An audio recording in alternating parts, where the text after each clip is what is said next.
I was under a deportation order in Poland.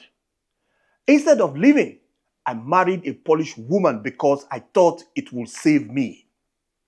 3 weeks later, I was in detention camp. Today, I have 10 years ban from Europe. My name is Billy. This is my story.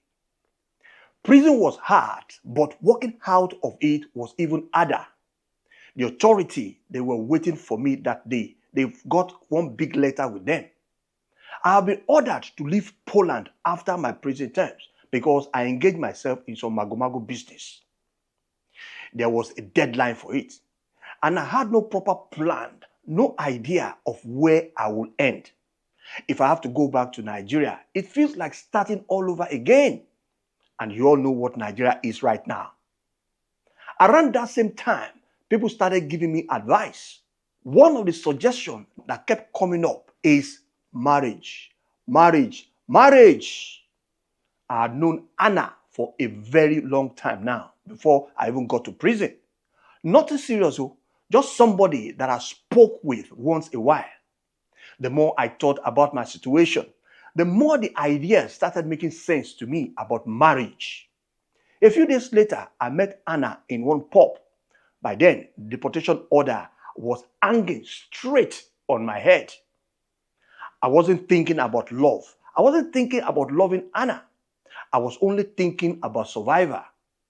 Every day of my life in Poland felt borrowed. Every phone call, make me nervous. Even knock on my door make me wonder if my time is up. Slowly, I started believing that one marriage certificate could change everything for me. That was when I mistakenly started seeing marriage as a solution to an immigration problem. After that, things moved very quickly. The wedding was very, very small. I now wedded Anna. A few people were there, just 4 of us. Signatures were signed there, and it was over. No marry, nothing. But for the first time since I left the prison, I thought my problem was finally over because now I'm married and I have the wedding certificate. Looking back now, that marriage, not knowing that it only calms me down before the storm will come. Because while I was busy planning a new life, the authority themselves had already knew that I had ignored the deportation order and that I just did this just to get out of their hand. But they were watching me closely, not knowing that I was fooling myself. A few days later, my phone rang. I was told to report to an immigration office. At first, I thought it was another formality, especially now that I have my wedding certificate. Maybe they want to give me stay now. The moment I walked straight into that building that day, I knew something wasn't right. I felt it. My mama, dead papa, told me this. He said, "Oh boy, you're going to be in trouble." But who knows? Maybe they're going to give me paper. The people, they were waiting for me. They had my file with them. And they already knew that I ignored the deportation order. That was when it now hit on me. They weren't looking at a new married man. In fact, they were looking at someone under deportation order who had suddenly gotten married, that used that, to want to beat the system. Before I could process what was happening, I was told not to leave that building that day. A few officers, they came in straight, sharp, and they asked for my phone, and at the same time, they asked for my belonging. That was when everything now became real and it now dawned on me. I was being detained in that building that day. You know, a few days earlier, I had signed a marriage certificate, believing that my problem was over. Now, I was sitting in an immigration office wondering where I would sleep that night.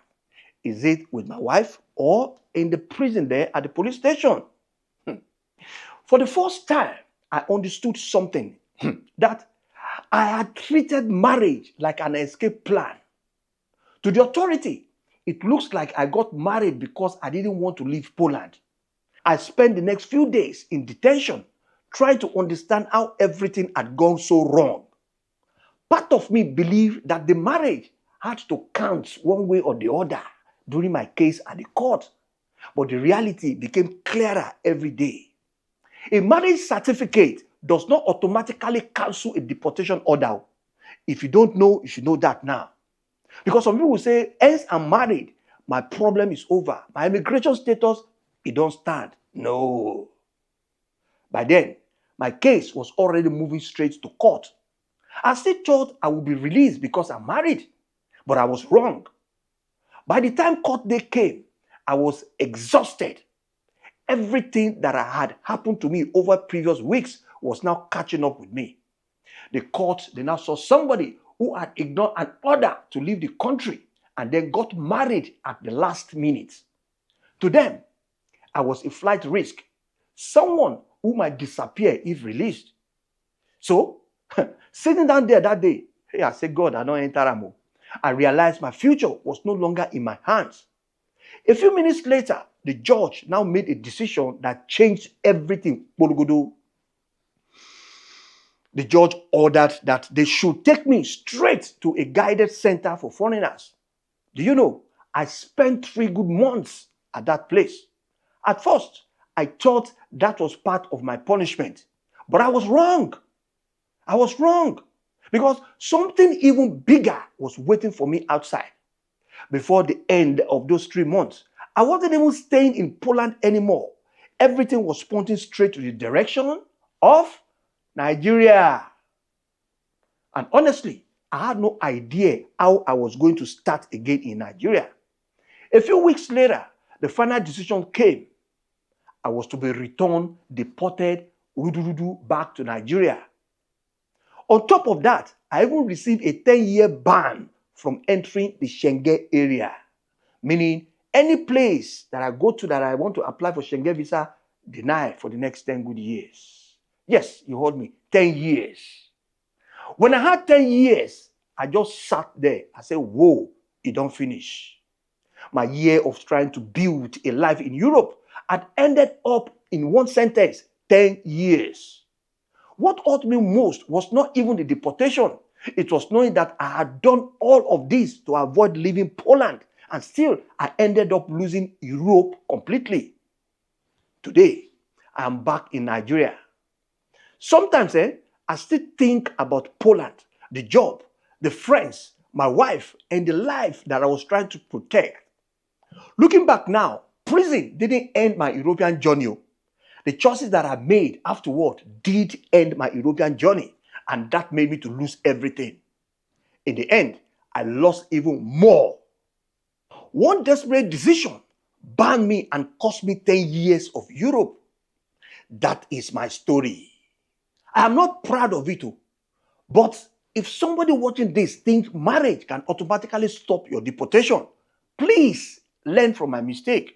Sometimes the decision that looked like a way out ends up closing every door. For me, it ended with a flight back to Nigeria and a 10-year ban from Europe.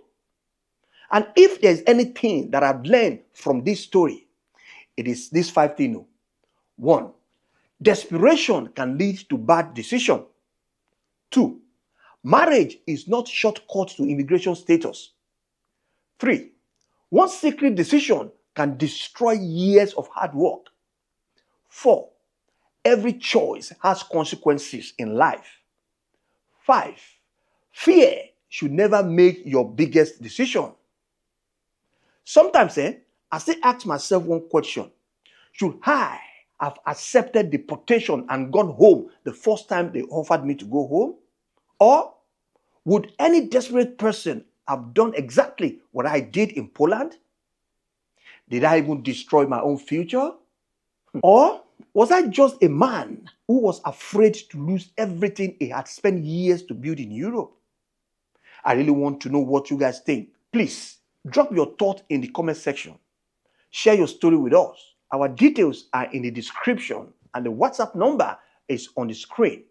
Don't forget to like, subscribe, and turn on your notification bell. I'm going to see you guys in the next video. Bye for now.